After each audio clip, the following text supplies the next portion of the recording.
আজকে আমাদের ছোটোখাটো একটা দাওয়াত ছিল, একজন স্পেশাল মানুষের স্পেশাল দাওয়াত। স্পেশাল এই জন্যই বলতেছি যে আমার হাজব্যান্ডই আমাদের দাওয়াত করছিল যে চলো আমরা কোথাও যাই, যে খেয়ে আসি। আমি এক জায়গা থেকে খাইছি, খিচুড়িটা আমার এত ভালো লাগছে যে তোমাদের আমি খাওয়াবো। তখন আর কি রেডি হয়ে আমরা চলে গেলাম সেই জায়গায়। আমরা কোথায় গেছিলাম পুরো ভিডিওটাই আপনাদের দেখাবো এবং কি কি খাইছি। আসসালামু আলাইকুম, ওয়েলকাম ব্যাক। তো আমি তো অনেক খুশি, রান্না করতে হবে না, আজকে শুক্রবারের দিন। রেডি টেডি হয়ে আমরা দিব্যি বের হয়ে যাচ্ছি।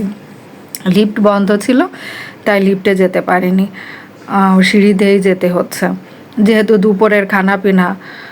তো আর কি একদম ফ্রিভাবে সুন্দরভাবে সেজে গুজে রওনা হয়ে গেলাম। তো গাড়ি আসতে একটু সময় লাগতেছে, আমরা একটু ওয়েট করতেছিলাম। তো গাড়ি চলে আসছে, আমরা এখন গাড়িতে উঠে যাচ্ছি। গাড়িটা হচ্ছে উবার, আর আমাদের যেতে 280 টাকার মতো খরচ গেছে। তা আমরা যাচ্ছি গুলশান 2-এ ধানসিঁড়ি রেস্টুরেন্টে।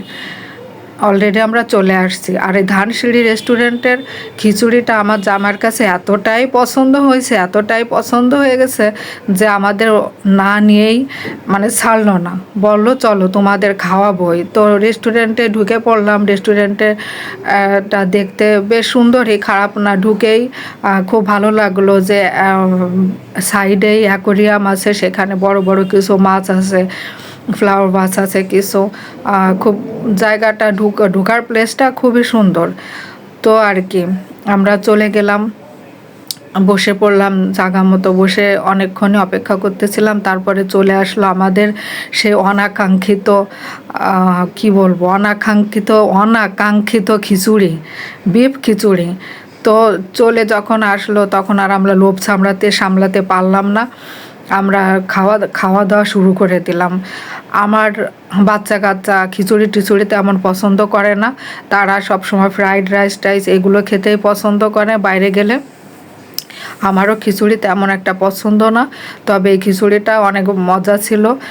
বিফ খিচুড়ি ভালোই লেগেছিল, তা আমরা মজা করেই খেলাম। বাসায়ও আমি খিচুড়িটা খুব কমই রান্না করি, তেমন রান্না করা হয় না, কারণ খিচুড়িটা অত পছন্দ করি না, এই জন্য রান্না টান্না হয় না। খাওয়া দাওয়া শেষ হওয়ার পরে দিয়ে গেলো ধনে ভাজা, তারপরে একটু ডেজার্ট আইটেম না হলে কি হয়, তারপরে দিল একটু ফালুদা। খাইলাম, খাওয়া শেষ করে বাসায় চলে আসলাম। তো আমার ভিডিওটি কেমন লাগলো আপনারা জানাবেন, লাইক কমেন্ট অ্যান্ড শেয়ার করবেন। সবাইকে অনেক অনেক ধন্যবাদ।